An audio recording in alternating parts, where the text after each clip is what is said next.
bilang Pilipino. Ayan. Siguro sa susunod na laban ng mga boksingero natin, dapat meron ng resident singer ang NHI. Sila na lang yung...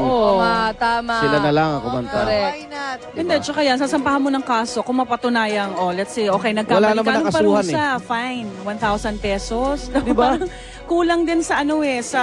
Ang dami ng kumanta parusa. sumabit, wala naman nangyari. Oo, Wala yun naman. nga eh. Kasi nga depende sa paano mo kakantahin yung isang awitin. Kung bukal sa puso, kanya-kanya tayong version. Kaya lang ito kasi, national anthem po natin. At ang talagang tono niyan at tempo, marcha po yan.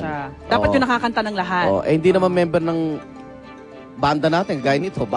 Si Arnel, member siya ng Journey Band. Tsaka yung range ng boses niya, mataas talaga, di ba? Pag binaba niya yon, hindi na siya si Arnel Pineda. Pwede naman yung key niya from beginning to end, pwede rin naman niya itaas na lang. Subukan si Arnel Ignacio, baka Why medyo not? Pwede. Susunod, okay.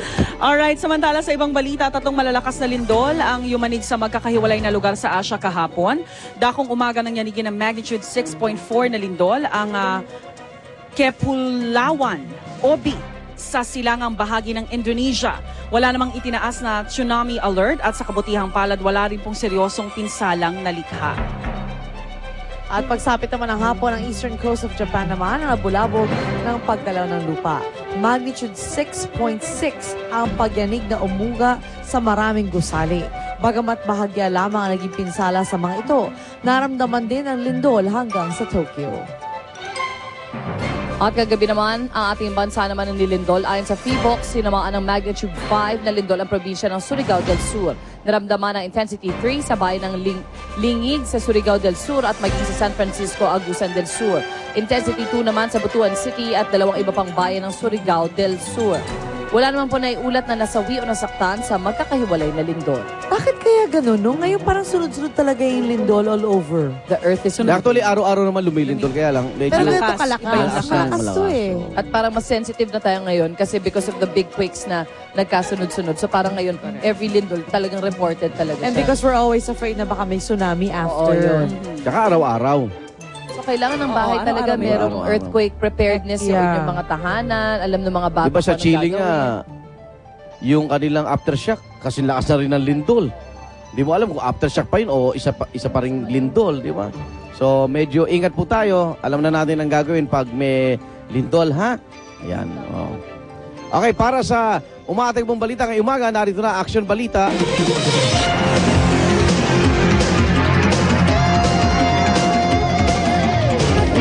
Isang close van nahulog sa isang hukay sa EDSA North Avenue. Yan ay matapos itong maputokan ng gulong. Ang detalye ng balitang yan ay sa atin ni Oscar Oida. Oscar? Yes, Igan, literal niyang nalibing ng wala sa oras itong closed van mag-aalas 4 na madaling araw dito sa may EDSA, parting North Avenue. Matapos siyang mawalan ng kontrol ang naturang sakyan nang pumutok ang unahang kaliwang gulong nito. Bandang alas 4 madaling araw, nalubog ng gusto yung unahang bahagi na turang van sa hukay kung saan may ginagawang poste ng MRT.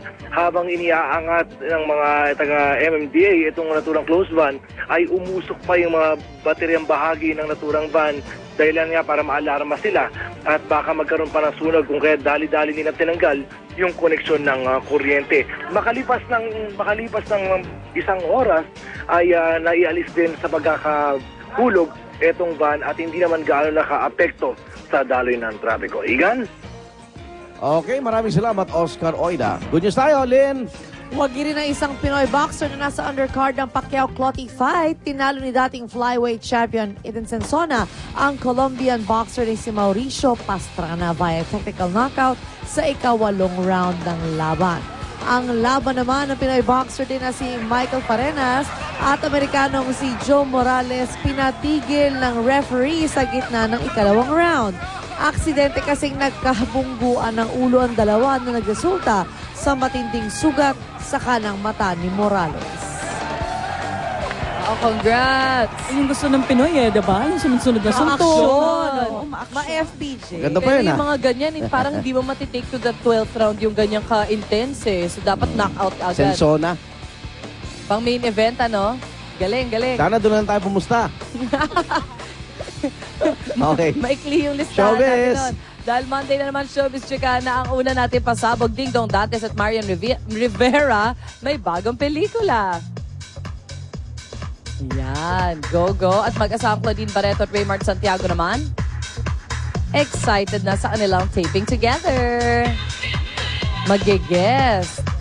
At etong pinaka-happing chika sa lahat, ang aking inaanak, Judy Ann Santos, buntis na. Ang masasabi ni Judy Ann at ang kanyang mister na si Ryan Agoncillo, inyo pong malalaman mamaya. Ikaw ba naman ang Congrats, ninang eh, guys. siyempre. Enroll mo na sila. Jack, sabi ni Ryan, bullseye daw, bullseye. Bullseye. Oh, The next nga ako nung gabi, bullseye. Yan. Sabi ko, kung kailangan mo ng payo, ha? Hindi, first time di ba? Ayoko maging lola. Anong payo daw? Hindi, yun nga sabi ko, kailangan payo, dito lang ako. Parang nakikisabay daw siya sa paglilihi ni, ni Juday. Sabi Ganun niya, may ba? arte ka. Oo Si Parang, Ryan. oo, siya din daw. Parang naglilihi din daw siya. Aba. Congrats. Nahihilo din siya. May ganun daw sa mga boys. Congrats again sa inyong dalawa. At syempre, marami pa kaming balitang nyo dapat palampasin mula naman sa abroad. Tutukan ng muling pag-usbong ng tensyon sa Thailand.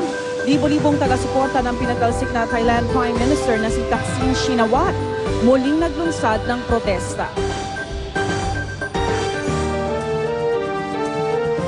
At sa Amerika, isang aso, naku, 3 araw na bantay sarado, nalunod po kasi niya yung 3-carat na diamond na nagkakalaga ng $20,000 US. Yan. Ang diamante nabawi kaya, siguro pinainom niya ng no? Sa tip. Baka Oo. nakalabas na. Wow, ba't naman kakalat-kalat kasi yan? Sisihin pa yung aso, di ba? Hindi, yung amo. Abangan mamaya sa unang balita. Ito na, ang pinaabangan ng bawat kapuso natin may pagmamahal sa ating bayan, ang ating panunuri at pagsuri sa mga kandidato ang UH Iritan 2010. Yay!